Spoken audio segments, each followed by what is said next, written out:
నీ బ్యాక్గ్రౌండ్.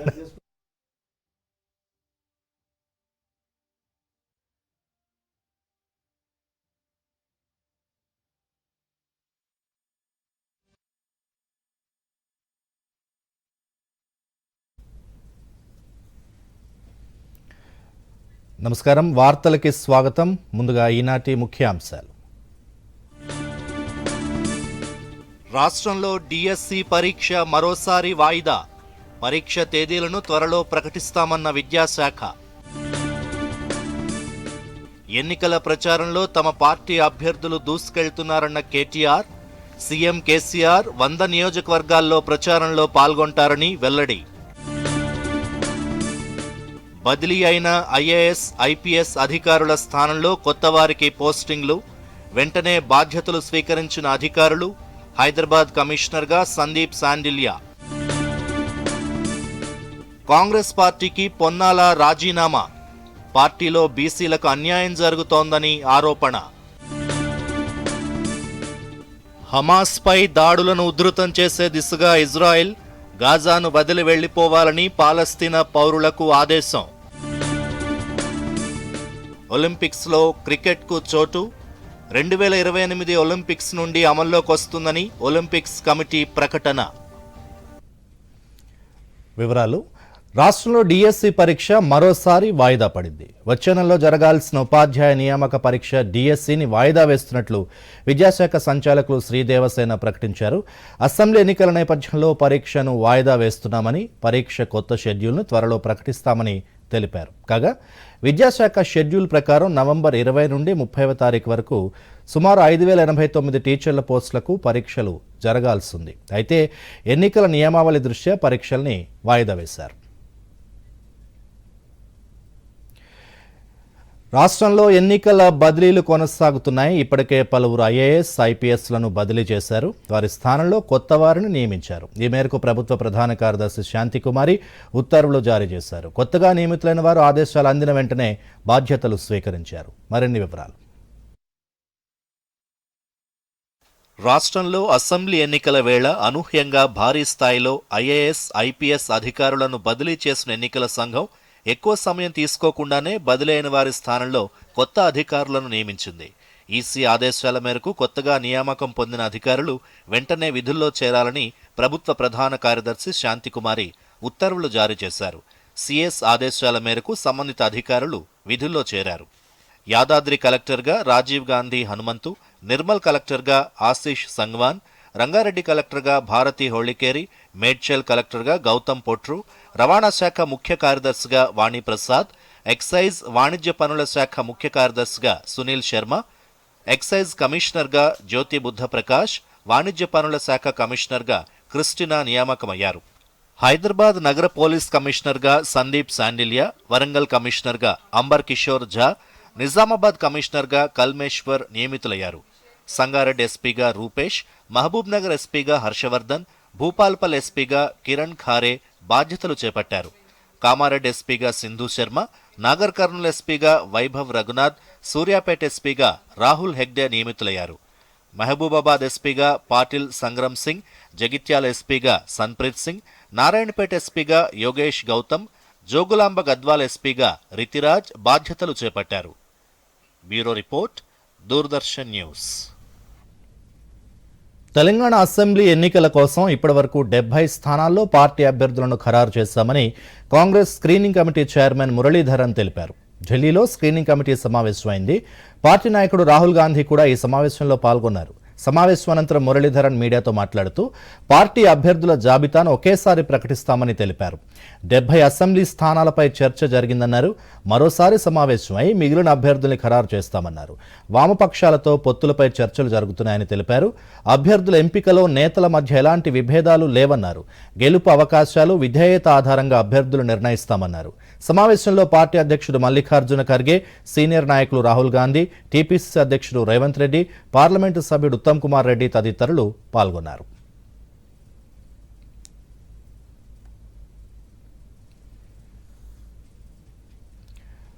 గులాబీ అధినేత ముఖ్యమంత్రి చంద్రశేఖరరావు 100 నియోజకవర్గాల్లో ఎన్నికల ప్రచారం నిర్వహిస్తారని పార్టీ వర్కింగ్ ప్రెసిడెంట్ మంత్రి కేటీ రామారావు తెలిపారు. తాను కూడా గ్రేటర్ హైదరాబాద్ పరిధిలోని నియోజకవర్గాలతో పాటుగా సిరిసిల్ల, కామారెడ్డిలో ఎన్నికల ప్రచారంలో పాల్గొంటారని తెలియజేశారు. బీఆర్ఎస్ మేనిఫెస్టోలో రైతులు, మహిళలు, దళితులు, గిరిజనులు, బడుగు బలహీన వర్గాలు, మైనారిటీలు, పెన్షనర్ల ప్రయోజనాలకు పెద్దపీట వేస్తామన్నారు. హైదరాబాద్లో కేటీఆర్ మీడియాతో చిట్ చాట్ నిర్వహించారు. ఈ సందర్భంగా ఆయన మాట్లాడుతూ బీఆర్ఎస్ అభ్యర్థులు 114 మంది ప్రచారంలో ముందంజలో ఉన్నారని చెప్పారు. మిగిలిన 5 అభ్యర్థుల పేర్లను త్వరలోనే ప్రకటిస్తామన్నారు కేటీఆర్. కాంగ్రెస్ ప్రచారానికి కర్ణాటక నుండి డబ్బులు అందుతున్నాయని కేటీఆర్ ఆరోపించారు. తెలంగాణకు తరలించడానికి సిద్ధంగా ఉన్న 42 కోట్ల రూపాయలు కాంగ్రెస్ కార్పొరేటర్ నివాసంలో దొరికాయని కేటీఆర్ ఆరోపించారు.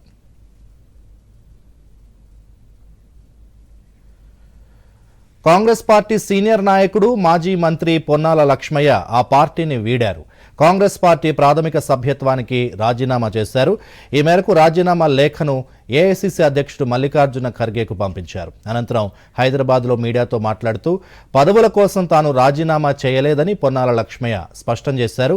వరుసగా 3 సార్లు ఎమ్మెల్యేగా గెలిచిన బీసీ అభ్యర్థి తానేనని తెలిపారు. 12 ఏళ్లు వివిధ శాఖల మంత్రిత్వ బాధ్యతలు నిర్వర్తించి ఆ శాఖలకు కొత్త రూపురేఖలు తెచ్చారని అన్నారు. ప్రస్తుతం కాంగ్రెస్ పార్టీ మూల సిద్ధాంతానికి భిన్నంగా వ్యక్తిస్వామ్యం నడుస్తోందని, ఉదయపూర్ డిక్లరేషన్ అమలు చేసే పరిస్థితి లేదని లేఖలో పొన్నాల పేర్కొన్నారు. పార్టీలో బీసీలకు అన్యాయం జరుగుతోందని ఆందోళన వ్యక్తం చేశారు. కాంగ్రెస్ పార్టీకి భూమిపుత్రులుగా ఉన్న వాళ్లకు అవమానాలు, కొత్తగా వచ్చిన వాళ్లకు పెద్దపీట వేస్తూ పాత వాళ్లు ఉనికి కోల్పోయేలా చేస్తున్నారని పేర్కొన్నారు. కనీసం పార్టీ అంశాలు కూడా చర్చించేందుకు అవకాశం ఇవ్వడం లేదని పొన్నాల లక్ష్మయ్య ఒకంత భావోద్వేగానికి లోనయ్యారు. చాలా సంతోషం. నేనేం చేయలేదు అని చెప్తున్నాను. అది మీకు రుచించట్లేదు. నేనేం చేయాలి? అంతకు ముందు కూడా ఉన్నాయి, ఇప్పుడు ఉన్నాయి. 2.5 ఏళ్ళ నుంచి కొద్దిగా ఎక్కువగా ఉంది. అది మీకు తెలుసు. గతంలో ఏం జరిగింది మీకు తెలుసు. ఏ నాయకుడికి జరిగినటువంటి అవమానాలు నాకే ఎందుకు జరుగుతున్నాయనేది కూడా మీ ముందు ఎన్నోసార్లు మనం మాట్లాడుకోవడం జరిగింది. ధన్యవాదాలు. అయ్యా, నేను నా లేఖ ఇచ్చాను, నా భావాలు చెప్పాను. మీకు ఎవ్వరికి తెలియదని నేను కొత్తగా పెట్టినది ఆడ జరుగుతున్నదా లేదా ప్రచారం? అవునయా, అది జరుగుతున్నదా లేదా ప్రచారము? ప్రచారం జరుగుతున్నదని రాష్ట్రీయంగా నేనేం చెప్పలేదు కదా. ఇంత పెద్ద లెటరే రాసి ఇన్ని డీటెయిల్కి ఇస్తే మళ్ళీ నాతోటి చెప్పించాల్సిన అవసరం ఆవేదన చూసింది కదా. తెలంగాణ ఎన్నికల్లో డబ్బు పంచి గెలిచేందుకు కాంగ్రెస్ ప్రయత్నం చేస్తోందని మంత్రి హరీష్ రావు ఆరోపించారు. అందులో భాగంగానే కర్ణాటకలో అధికార కాంగ్రెస్ పార్టీ అక్రమంగా సంపాదించిన డబ్బును తెలంగాణకు చేరవేస్తోందని అన్నారు. మెదక్ ఎమ్మెల్యే క్యాంప్ ఆఫీసులో మంత్రి మాట్లాడారు.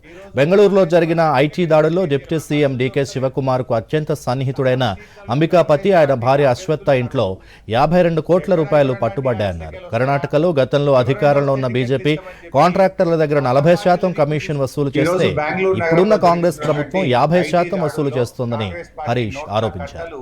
బయటపడ్డాయి. కాంగ్రెస్ పార్టీ అక్రమంగా సంపాదించినటువంటి అవినీతి సొమ్ముతో తెలంగాణ రాష్ట్రానికి పెద్ద ఎత్తున డబ్బును బదిలీ చేసి ఈ ఎన్నికల్లో డబ్బు పంచడం ద్వారా గెలవాలని చెప్పి కాంగ్రెస్ పార్టీ ప్రయత్నం చేస్తూ ఉంది. ఈ 42 కోట్లు తెలంగాణకు తరలించడం కోసం కాంట్రాక్టర్ల దగ్గర నుంచి వసూలు చేసినటువంటి డబ్బుగా తెలుస్తా ఉంది.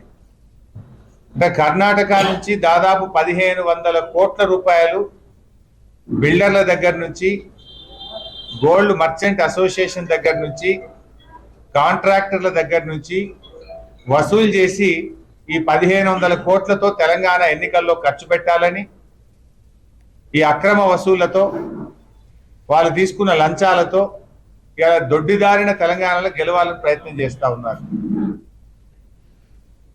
వార్తల్లో ఇప్పుడు ఒక స్వల్ప విరామం. ఓటర్ల జాబితాలో మీ పేరు మరియు పోలింగ్ స్టేషన్ వివరాలను మీ సమీప BLO వద్ద లేదా voters.eci.gov.in వెబ్సైట్ లో లేదా voter helpline mobile app లోను పరిశీలించుకోండి.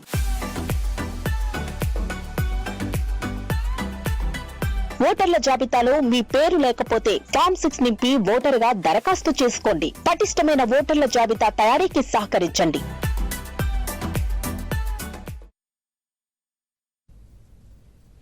వార్తలకి పునఃస్వాగతం. బీజేపీ బీఆర్ఎస్లను ఓడించడమే లక్ష్యంగా తమతో కలిసి వచ్చే పార్టీలతో ఏకమై ముందుకెళ్తామని సిపిఐ జాతీయ కార్యవర్గ సభ్యుడు చాడ వెంకటరెడ్డి అన్నారు. సిద్దిపేట జిల్లా హుస్నాబాద్లో మీడియా సమావేశంలో చాడ వెంకటరెడ్డి మాట్లాడారు. 2007లో 1300 కోట్ల రూపాయల కేటాయింపుతో గౌరవెల్లి ప్రాజెక్టుకు శంకుస్థాపన చేయించిన ఘనత సిపిఐ పార్టీకే దక్కుతుందని చాడా స్పష్టం చేశారు. అయితే ఈ ప్రాజెక్టు ఇప్పటి వరకు ఎందుకు పూర్తి చేయలేదో ముఖ్యమంత్రి కేసీఆర్ చెప్పాలని ఆయన డిమాండ్ చేశారు. కేసీఆర్కు ప్రజలే తగిన బుద్ధి చెప్తారని అన్నారు.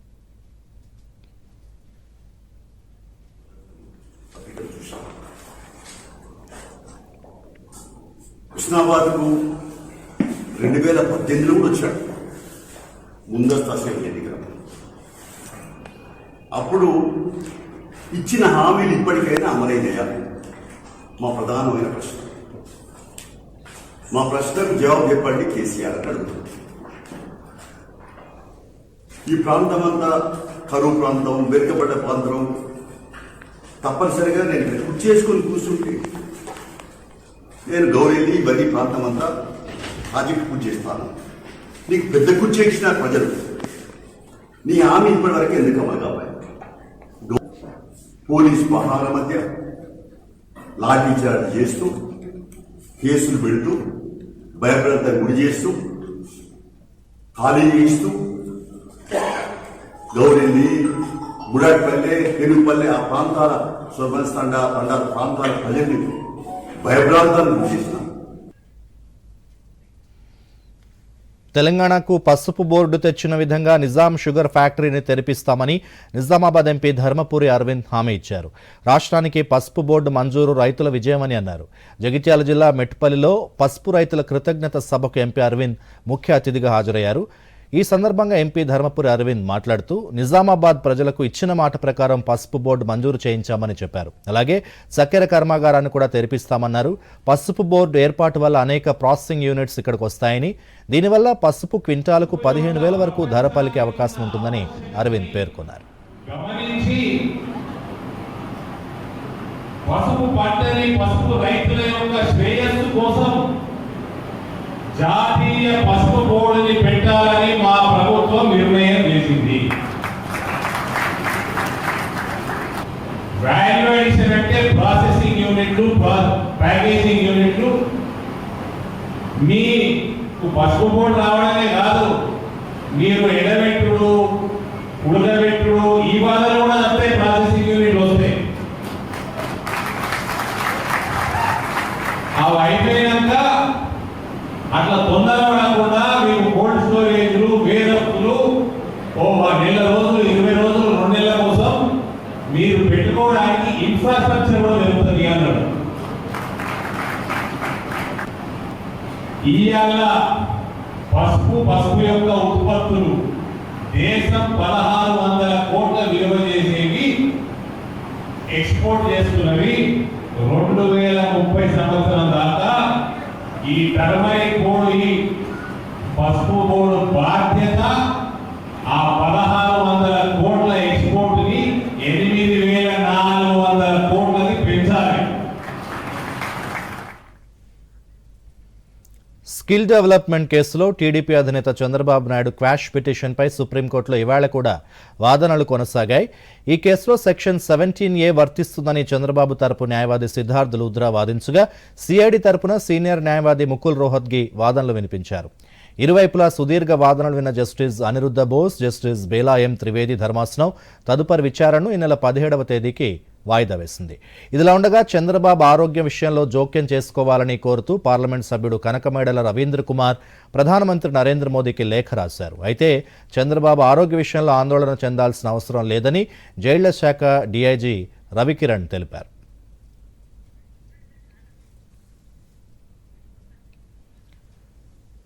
మారుతున్న పరిస్థితులకు అనుగుణంగా విద్యార్థుల్ని సన్నద్ధత చేయాల్సిన అవసరం ఉందని గవర్నర్ డాక్టర్ తమిళిసై సౌందరరాజన్ అన్నారు. ఈ దిశగా ప్రొఫెసర్లు కృషి చేయాలని సూచించారు ఆమె. హైదరాబాద్ కేంద్రీయ విశ్వవిద్యాలయం HCU 23వ స్నాతకోత్సవ కార్యక్రమంలో గవర్నర్ ముఖ్య అతిథిగా పాల్గొన్నారు. విశ్వవిద్యాలయంలో కోర్సులు పూర్తి చేసిన వారికి గవర్నర్ పట్టాలు అందించి అభినందనలు తెలిపారు.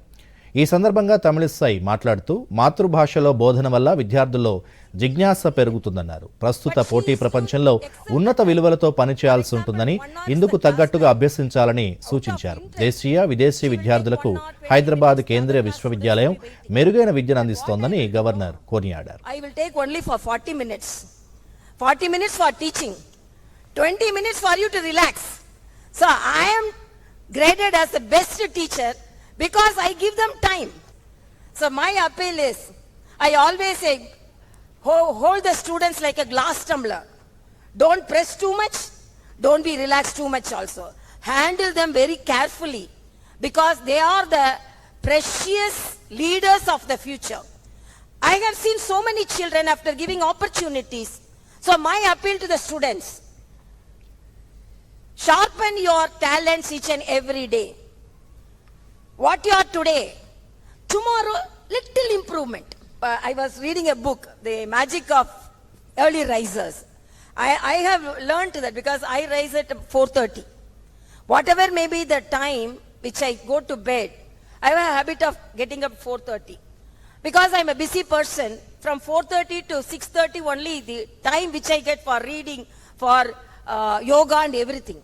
So if you are getting up 15 minutes next day, so try to get up little early, so you will have little more time to read or even at least relax.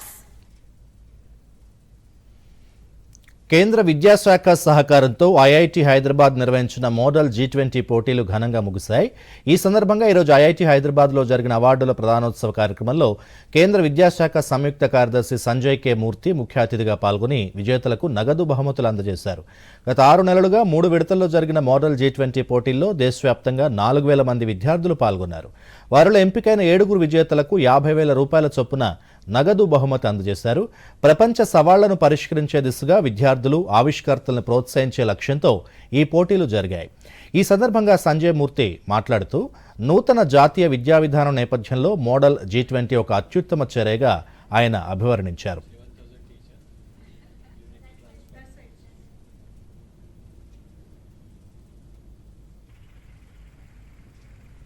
Today's event was on the Model G20 award ceremony organized by IIT Hyderabad as INAS. This ensured that there was a participation about 4,000 entries in this Model G20 event, which talked about 7 themes which the G20 under Indian presidency discussed. Students who participated, the winners were facilitated today. Each of them, which was a multidisciplinary effort, there were people from the medical sciences, agriculture, engineering colleges as well as business institutes who were lucky to win the award. ఇదిలా ఉండగా IIT Hyderabad director professor B S Murthy మాట్లాడుతూ విద్యార్థుల్లో సృజనాత్మకత ఆవిష్కరణలను ప్రోత్సహించేందుకు ఈ పోటీలు నిర్వహించినట్లు చెప్పారు. ఐఐటి హైదరాబాద్ ఆధ్వర్యంలో ఇప్పటివరకు 150 స్టార్టప్లు ఏర్పాటయ్యాయని, 1000 మందికి ఉద్యోగాలు లభించాయని చెప్పారు. ఈ కార్యక్రమంలో G20 షెర్బా అమితాబ్ కాంత్ వర్చువల్గా ప్రసంగించారు. విద్యార్థులు ఈ G20 అధినేతలు ఏం చేయాలనుకుంటున్నారు అనేది వాళ్ళ ఉద్దేశాలు తెలుసుకోవాలని, వాళ్ళ ఐడియాస్ని ముందుకు తీసుకెళ్లాలన్న ఉద్దేశంతో జరిపిన ప్రోగ్రాం ఇది. దేశంలో నలుమూలల నుంచి దాదాపు 60,000 కాలేజెస్ని మేము కాంటాక్ట్ చేయడం జరిగింది. నా నుంచి ఒక 4,000 మంది స్టూడెంట్స్ ముందుకొచ్చి ఎస్ఏ కాంపిటీషన్లో పాల్గొన్నారు. ఆ 4,000 నుంచి స్టేట్ లెవెల్ నుంచి జోనల్ లెవెల్కి వెళ్ళి 6 జోన్స్గా దేశాన్ని గ్రూప్ చేసి ఆ 6 జోన్ల నుంచి ఫైనల్గా ఒక 7 మందిని ఒక్కొక్క థీమ్ ఏదైతే ఉందో, for example digital education theme, digitisation of India theme, women సెంటర్షిప్ ఒక థీమ్, అట్లా మొత్తం 7 థీమ్స్ వీళ్ళకి ఇవాళ అవార్డ్ సెరమనీ అనేది కండక్ట్ చేశాం. వాళ్ళ అభిప్రాయాలను వాళ్ళు వ్యక్తపరిచారు. ఈ సందర్భంగా విద్యార్థులు ఈ పోటీలపై తమ అభిప్రాయాలను దూరదర్శన్తో పంచుకున్నారు. मैं law institute of technology Amravati में इंजीनियरिंग 3rd ईयर स्टूडेंट हूँ एंड ऐसा मॉडल G20 में IIT हैदराबाद जो होस्ट किया है वो मॉडल G20 में आया and then there were 3 rounds, वो तीनों राउंड में अभी फाइनल तक आ पाया and then it was a very wonderful experience. ऐसा पहली बार हुआ है ऐसा बड़ा सा एक्सपीरियंस एंड अभी I was a zonal winner in the ऐसे कॉम्पिटिशन एंड फाइनल तक आया। आज it was a award ceremony. We were given a chance to hear and point out our views about the themes, the different themes, the 7 themes that was given here. It was a very wonderful opportunity and thank you for giving us this wonderful opportunity to INEAS, Government of India and IIT Hyderabad Model. So I participated under the topic of progress of sustainable development goals, and as I started with the competition, initially I was not aware of what it stood for exactly. I thought it was some international policies done by the government for the people, or aristocratic, confined to the aristocratic and elite. But as I learned about it through this competition, I delved deeper and I realized that it has a humongous role to be played by citizens and by all of us. సంఘర్షణలు ఘర్షణలతో నిండిన ప్రపంచం ఎవరికీ ప్రయోజనం కలిగించదని ప్రధానమంత్రి నరేంద్ర మోదీ అన్నారు. ఇది శాంతి సోదర భావాల సమయమని నొక్కి చెప్పారు. న్యూఢిల్లీలోని యశోభూమిలో 9వ G20 పార్లమెంటరీ స్పీకర్ సమిట్ని ప్రధాని మోదీ ప్రారంభించారు.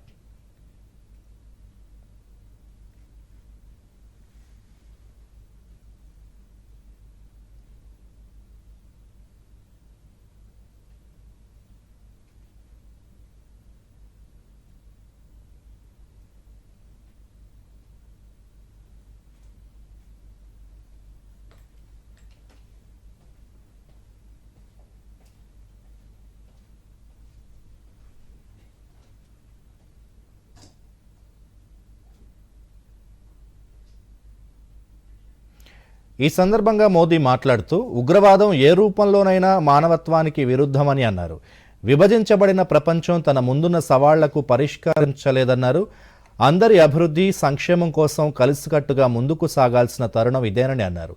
2001లో పార్లమెంటు భవనంపై జరిగిన ఉగ్రదాడిని కూడా ఆయన గుర్తు చేసుకున్నారు. భారతదేశ పురాతన ప్రజాస్వామ్య వారసత్వాన్ని ప్రధాని వివరించారు. స్వాతంత్రం వచ్చినప్పటి నుంచి ఇప్పటి వరకు 17 సార్వత్రిక ఎన్నికలు, 300 రాష్ట్ర అసెంబ్లీ ఎన్నికలు జరిగాయన్నారు. 2019 సార్వత్రిక ఎన్నికలు మానవ చరిత్రలోనే అతిపెద్ద ఎన్నికలని చెప్పారు. ఇందులో 600 మిలియన్లకు పైగా ఓటర్లు పాల్గొన్నారని ప్రధానమంత్రి తెలిపారు. సాంకేతిక పరిజ్ఞానాన్ని ఉపయోగించి దేశంలో ఎన్నికల ప్రక్రియను ఆధునికంగా తీర్చిదిద్దామని ప్రధాని స్పష్టం చేశారు.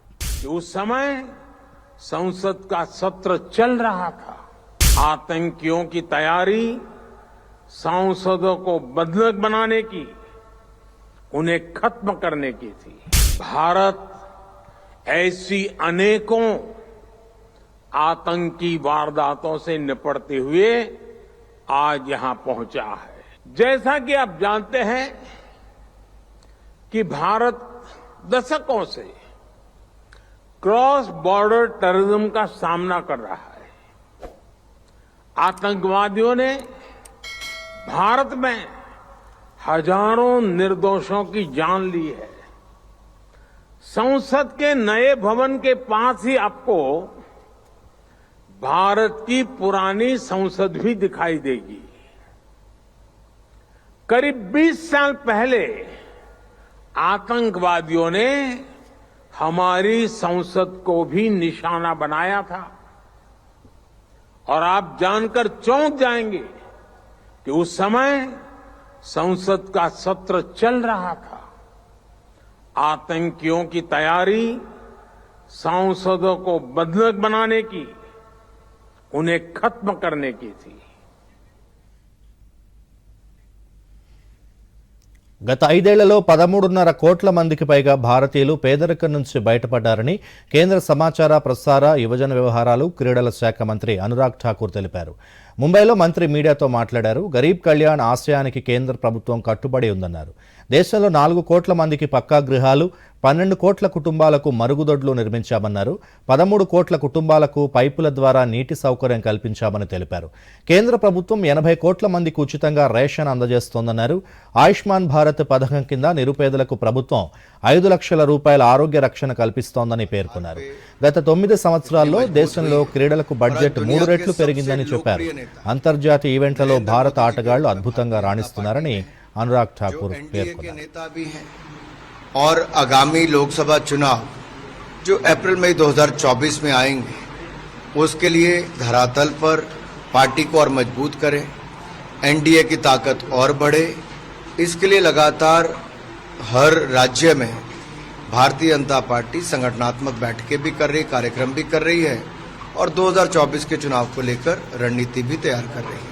और 13 करोड़ घरों में नल से जल मिलना, 9.5 करोड़ से ज्यादा बहनों को रसोई गैस का सिलेंडर मिलना, 5 लाख का इलाज आयुष्मान भारत में मिलना मुफ्त में और 80 करोड़ गरीबों को, जरूरतमंदों को मुफ्त में अनाज मिलना, ये केवल योजना नहीं, ये गरीबों के कल्याण के लिए योजनाएं हैं जिससे उनके जीवन में सुधार आया है। और इसका संदेश जन जन तक गया है। जब चुनाव आते हैं तो एक अवसर होता है वापस चुनकर आओ। మిజోరాం అసెంబ్లీ ఎన్నికలు, ఛత్తీస్గఢ్ తొలి విడత ఎన్నికలకు నోటిఫికేషన్ విడుదలైంది. ఈ నెల 20 వరకు నామినేషన్లను స్వీకరిస్తారు. మిజోరాంలోని 40 అసెంబ్లీ స్థానాలకు నవంబర్ 7న, ఛత్తీస్గఢ్లోని 90 అసెంబ్లీ స్థానాలకు నవంబర్ 7, 17వ తేదీల్లో ఎన్నికలు జరుగుతాయి. డిసెంబర్ 3న ఓట్ల లెక్కింపు జరుగుతుంది. ఛత్తీస్గఢ్లో రెండో దశ పోలింగ్కు ఈ నెల 21న నోటిఫికేషన్ విడుదల కానుంది.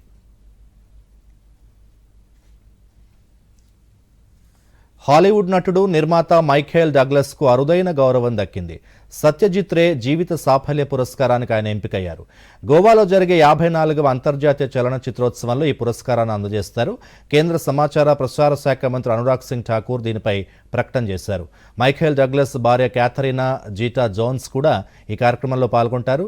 సోషల్ మీడియా అకౌంట్ ఎక్స్లో ఈ విషయాన్ని పోస్ట్ చేస్తూ డగ్లస్ ఫ్యామిలీకి కేంద్ర మంత్రి స్వాగతం తెలిపారు. భారతీయ వైవిధ్య సంప్రదాయాన్ని డగ్లస్ ఇష్టపడతారని కేంద్ర మంత్రి పేర్కొన్నారు.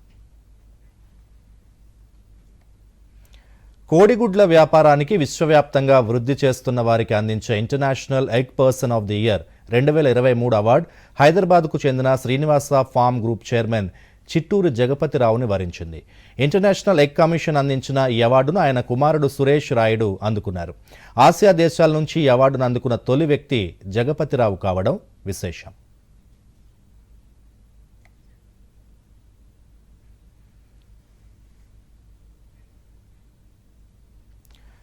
ప్రముఖ పాత్రికేయులు కేఎస్ సజ్జిదానందమూర్తి కన్నుమూశారు. గత కొద్ది రోజులుగా అనారోగ్యంతో ఉన్న ఆయన బెంగళూరులో తుదిశ్వాస విడిచారు. ఢిల్లీలో పనిచేసిన ప్రముఖ పాత్రికేయుల్లో ఒకరైన సచ్చిదానందమూర్తి మలయాళ మనోరమ, ది వీక్ రెసిడెంట్ ఎడిటర్గా బాధ్యతలు నిర్వర్తించారు. పాత్రికేయుడిగా ఎంతో గుర్తింపు పొందిన ఆయన ఎడిటర్స్ గిల్డ్ ఆఫ్ ఇండియా కార్యదర్శిగా, ప్రెస్ కౌన్సిల్ సభ్యుడిగా కూడా పనిచేశారు.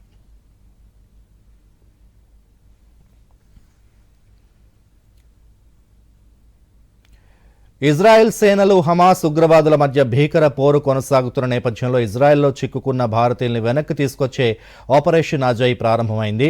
ఇందులో భాగంగా 200 మందికి పైగా భారతీయుల్ని తీసుకుని టెల్ అవీవ్ నుంచి ప్రత్యేక విమానం ఈరోజు తెల్లవారుజామున ఢిల్లీకి చేరుకుంది. యుద్ధ కల్లోలం నుంచి బయటపడి క్షేమంగా స్వదేశానికి చేరుకోవడంతో వారంతా ఊపిరి పీల్చుకున్నారు.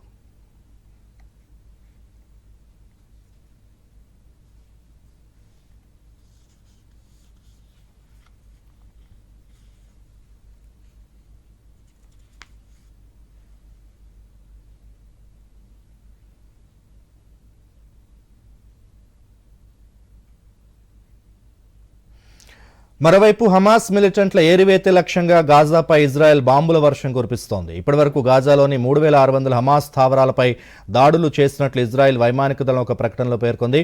6 రోజుల్లో 4000 టన్నుల బరువున్న 6000 బాంబులను గాజాపై జారవిడిచినట్లు తెలిపింది. ఇజ్రాయెల్ సైన్యం మాత్రం గాజాలో వైట్ ఫాస్ఫరస్ బాంబులు ప్రయోగించలేదని తెలిపింది. ఇదిలా ఉండగా 24 గంటల్లోగా గాజా స్ట్రిప్లోని పాలస్తీనా పౌరులు సురక్షిత ప్రాంతాలకు వెళ్లిపోవాలంటూ ఇజ్రాయెల్ అల్టిమేటం జారీ చేసిన నేపథ్యంలో పలువురు దక్షిణ గాజా వైపు పయనమవుతున్నారు.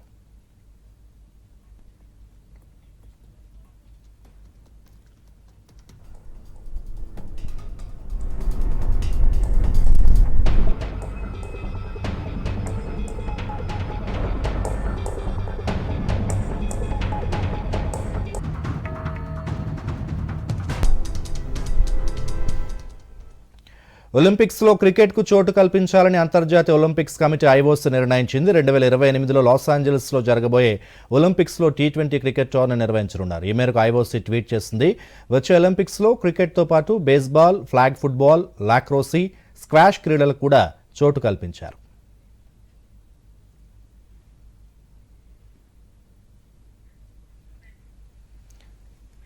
ఇక వరల్డ్ కప్లో ఇవాళ చెన్నై వేదికగా జరుగుతున్న ప్రపంచ కప్ వన్డే మ్యాచ్లో బంగ్లాదేశ్ న్యూజిలాండ్కు 246 పరుగుల లక్ష్యాన్ని నిర్దేశించింది. ముందుగా బ్యాటింగ్ చేసిన బంగ్లాదేశ్ 9 వికెట్ల నష్టానికి 245 పరుగులు చేసింది. బంగ్లాదేశ్ జట్టులో ముషీకర్ రహీం అత్యధికంగా 66 పరుగులు చేశాడు. ప్రపంచ కప్ న్యూజిలాండ్ ఇప్పటికే 2 మ్యాచ్లు గెలవగా బంగ్లాదేశ్ 1 మ్యాచ్లో గెలుపొందింది. కడపటి వార్తలు అందే సమయానికి న్యూజిలాండ్ 41 ఓవర్లలో 2 వికెట్ల నష్టానికి 226 పరుగులు చేసింది.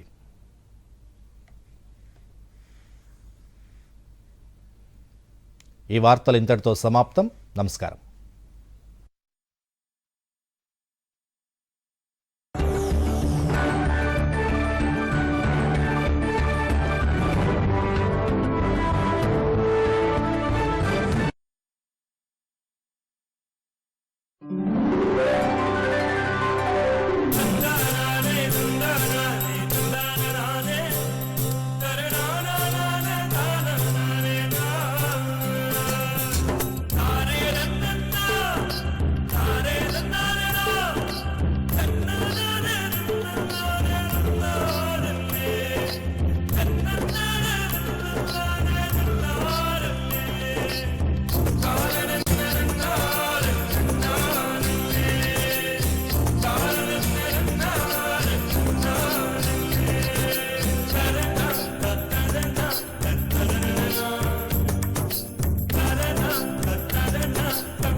గెలుపులిన్ను ఘోషించే గుండెను లాలించేదలా నా వారిలో నేనెవరో ఒంటరిన ఒక కథన విలపించే మనసును ఓదార్చేదలా పాఠశాల సాక్షిగా గడపిన జీవితం నేడు చెల్లుబాటు కాని తెల్ల కాగితం నా దారిలో గోదారిలా మలుపులెన్ను గెలుపులెన్ను ఘోషించే గుండెను లాలించేదలా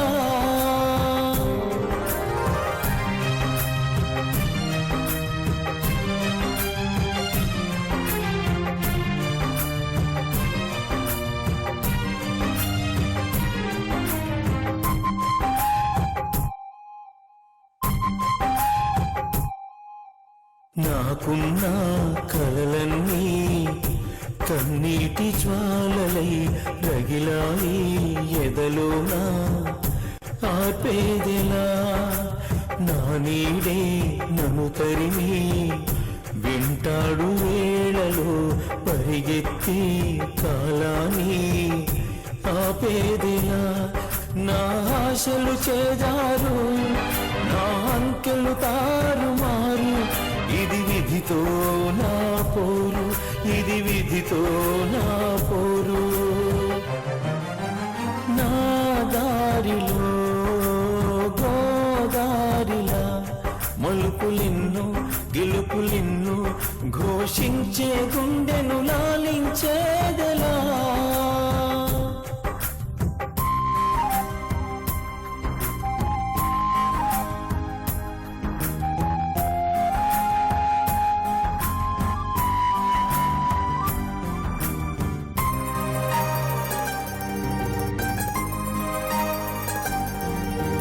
పండంటి జీవితము రాలేటి వేళలో గాయాన్ని పోచుకుని గతి ఏమిటో ప్రేమలకి వెలకట్టి బ్రతికేటి చోట పెద్దరికం నాది అని చాటేదెలా అయినోళ్ళు కాని వాళ్ళు ఉన్నారా నాన్నోళ్ళు వెలుగు బాటను వెతికే కళ్ళు వెలుగు బాటను వెతికే కళ్ళు